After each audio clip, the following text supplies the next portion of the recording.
That's okay. You'll get it next time, Tony. Well, now I wanted to dive into something very close to your heart, What something is that? special, something that just makes you smile every time you think of it. And that What is is the that? latest and the greatest about the 737 MAX. Oh, fantastic. Let's talk about it. So, American Airlines recently has sent out a information to their pilots. As there's, according to an article here in Flight Global, dated on the 22nd of September, by John Hemmerdinger. It says here that American Airlines pilots will begin 737 MAX special training in November in preparation for the jet's return to service, with the company's entire complement of 737 pilots expected to complete the reviews by January of 2021. Their union, the Allied Pilots Association, which represents Americans' cockpit crews, disclosed the time frame in a message to members on the 21st of September, a development coming as Boeing works to get the jet back to the skies.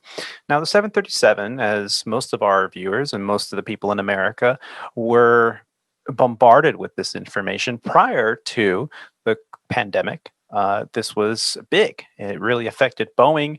Major Yeah. losses financially. The pandemic just added fuel to the fire. And there was a question for a period of time that maybe Boeing might not recover. So this is Yeah. very, very good news for It the is. company. Yeah, Yes, it Boeing sure has is. also said that it expects the Federal Aviation Administration, they will certify the MAX, which they haven't done yet, which Right. has been grounded since March of 2019 in the fourth quarter of this year. So, sometime before the end of the year, they're anticipating that the FAA will certify the MAX for return to service. Prior to flying the jet, Americans pilots must complete a distance learning training module, which will take place for about an hour and 40 minutes to run to completion time. They must also complete about a 3-hour flight simulator session, which includes an hour of briefing and a 2 hour of sim time, flying the what we call the box. Right. So this is pretty big. American It is. currently has 1,700 pilots that will complete the training as early as November. So the Yeah. the ball is rolling on this. Yep. We could see the 737 MAX back in the air by early of 2021. And what are Yep. your thoughts, Rob? As a 737 pilot for Legacy Airlines, Hmm. do you think this is going to be a good step for them to get that aircraft back in the air?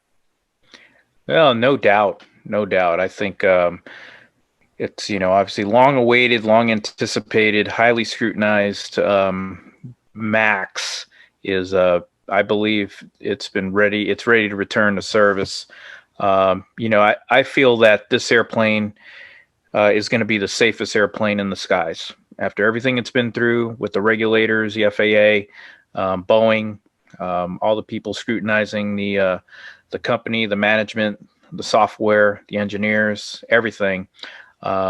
This is going to be probably one of the safest airplanes, if not the safest airplanes flying around right now. Let's face it, the Boeing 737 is a trustworthy, the basic airplane is a very, very trustworthy airframe. Many companies fly it. Legacy Airlines has, I forget how many they have, 200, 230, I forget how many they have, but they have a whole bunch of them. One of the largest operators, and obviously Southwest is they only fly 737s. It's a great airplane, and no airplane is immune to problems. But this design is basically, I think they started in the late '60s, and it's still around. So it's a proven design, trustworthy design.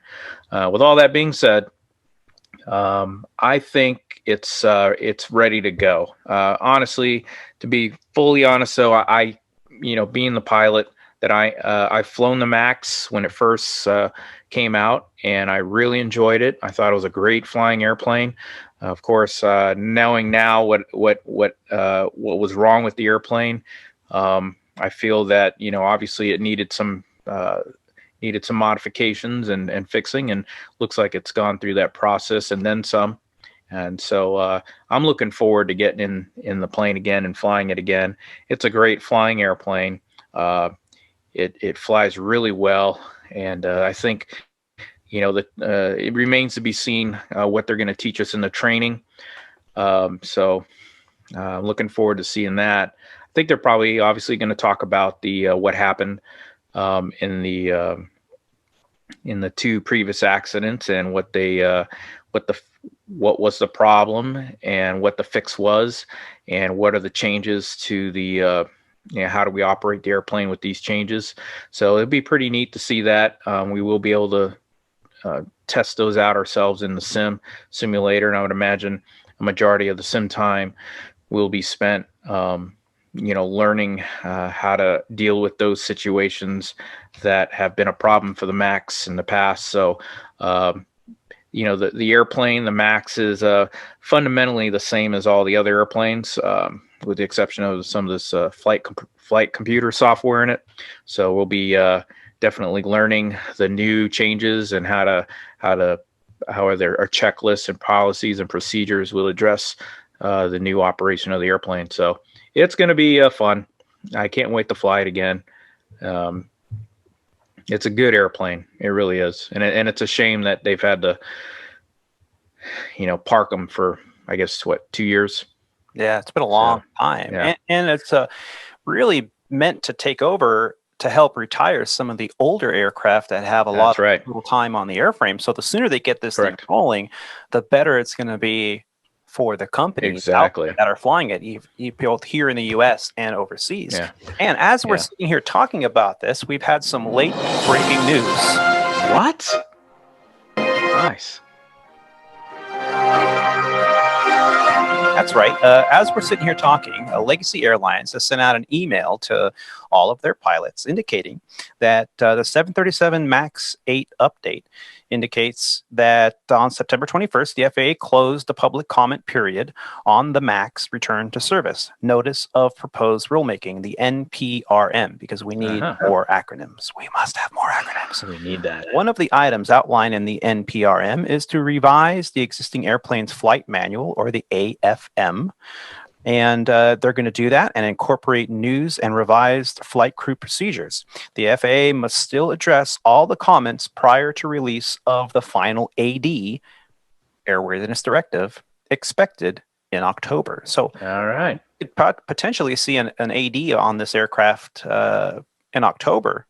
So all the airlines that own these airplanes will be able to incorporate whatever needs to be taken care of. And I'm sure they'll do that relatively quickly. When the AD compliance is completed and the final FSB report is published, the aircraft can be ungrounded and training plans approved for the return to service for airlines. So there you go. They're anticipating this thing to roll out relatively quickly. Yep. The company also indicates that over the next few months or so that these steps are going to be finalized and completed with, and expect an active information rollout for all of our flight crews. But until then, if you have any questions, blah, blah, blah, blah, blah, contact the people that are in charge. So that's timely. Yeah. As we're sitting here talking about it, my phone just went ding. You got nice. That's good.